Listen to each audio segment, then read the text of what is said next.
Okay, so what if I have a polar equation and I want to talk about the slope of the tangent line, because it's a polar equation, it's got slopes just like other equations do.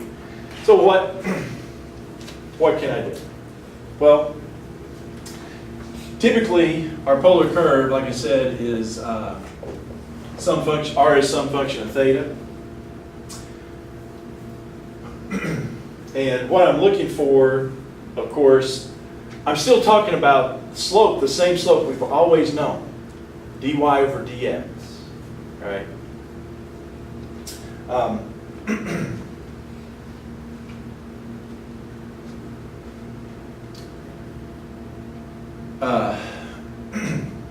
Now,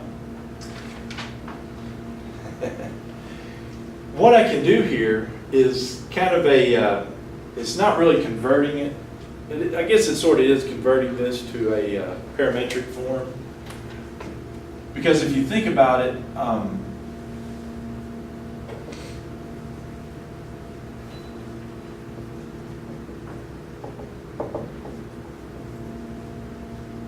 this is very easy because it's tailor-made, because we've got this x equals r cosine theta, y equals r sine theta. That very well could be thought of as parametric, because look at this. If I know r is f of theta, isn't x equal f of theta, whatever that function is, times cosine theta? And y equals f of theta times cosine theta.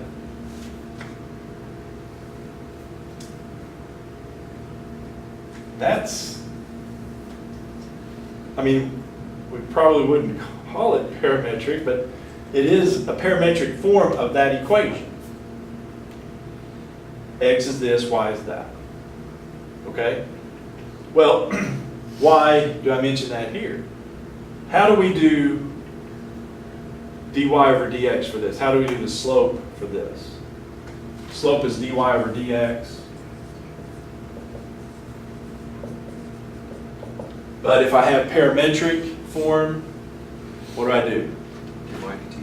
dy over dt over dx over dt. Right? If we've got parametric equations. Well, isn't that what I've got here?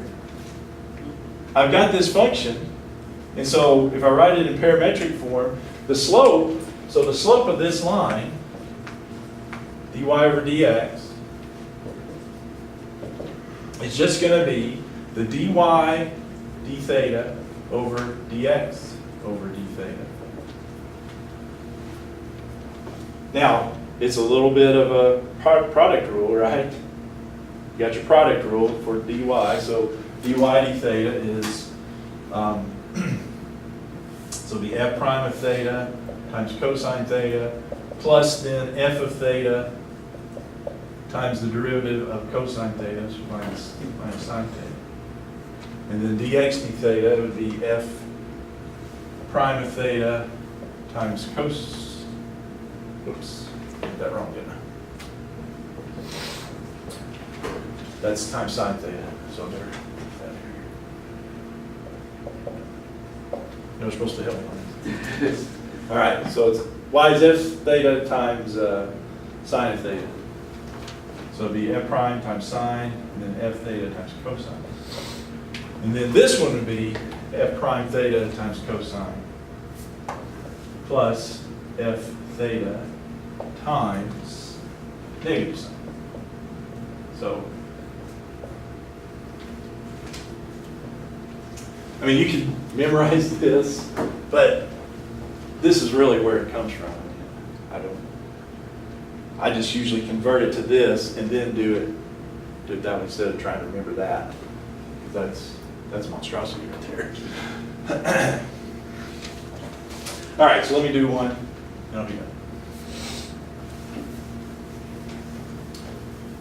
All right, so find dy over dx for r equals 1 plus sine theta. So dy, all right.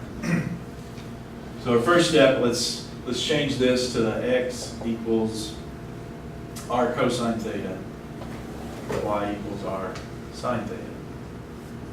So that'll be x equals 1 plus sine theta times cosine theta.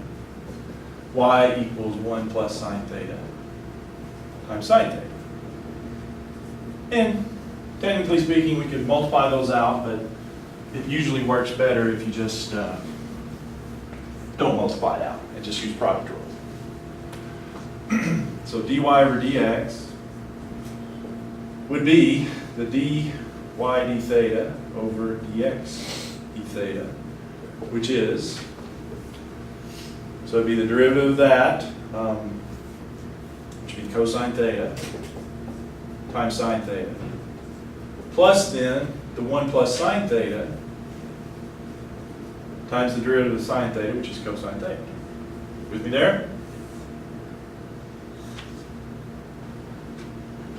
And then dx d theta is just the derivative of that, so it'd be the derivative of 1 plus sine theta, which is cosine theta, times the cosine theta, plus then the 1 plus sine theta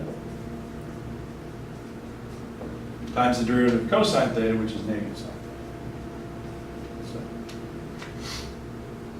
and maybe it cleans up, but that's one version of it. And they may have you, well, find the slope at theta is pi over 4.